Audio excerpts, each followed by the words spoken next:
Okay, in this step number 1 video of our action plan, all I'm going to show you on this video and what we're going to need to do in step number 1 is where to find the unclaimed property and asset accounts in the government database, and what parameters you need to be looking for and so that you can access the data. Okay, so there's a link below this video here in step number 1. It is a link to the National Association of Unclaimed Property Administrators, NUEPA, I like to refer to it as, or you could go directly to unclaimed.org, okay, and you'll also access this page there.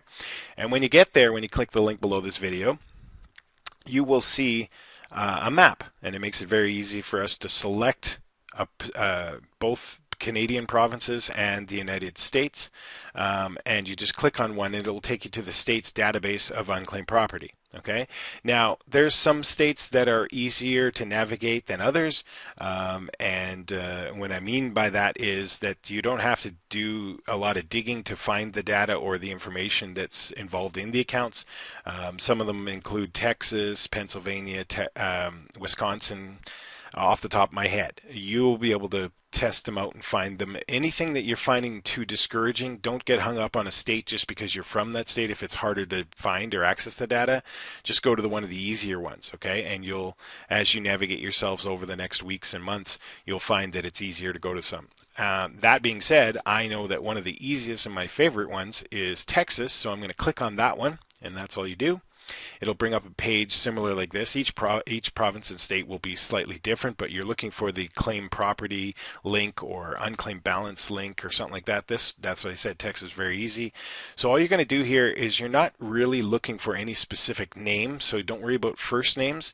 You're only looking for last names, and like I would suggest to you is get a phone book or a directory of some kind that can give you all kinds of different names listings. Okay, so you can be creative, or you can just do something simple like I do, is go to a phone book.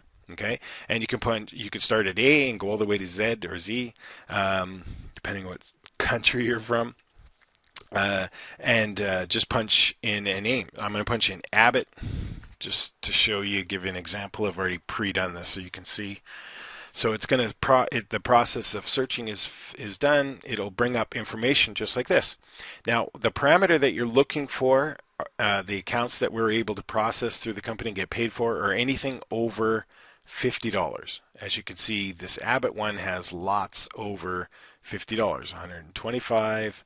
There's 221. We get paid really good money on that.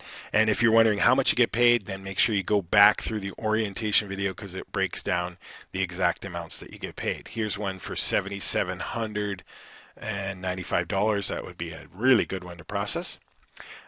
Now, if they are in this website, that means they haven't been processed yet.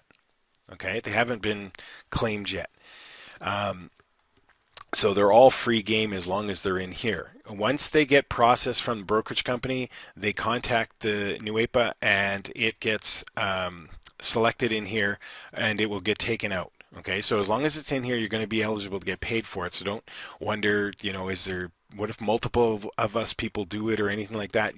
We get paid for the ones that get sent in, and it's updated frequently. Okay, so don't, try to come up with a reason. Here's another $3,700 one, really nice one.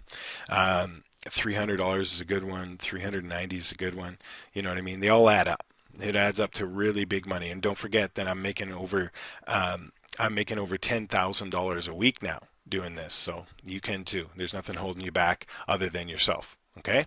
So all this data is the data you're going to need, which you'll learn more about what the information you need to put on the worksheets or on the processing forms themselves in step number 2.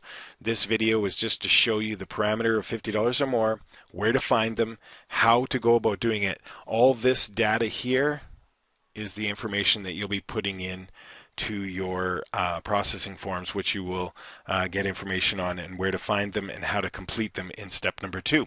So that concludes this video. I think I've covered everything possible that allows you to get going as quick as possible. So I'll leave you with that.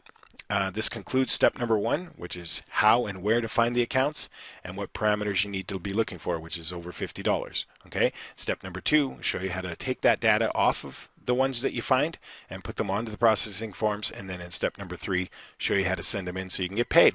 Okay. Thanks again for watching, and I'll see you over in step number 2.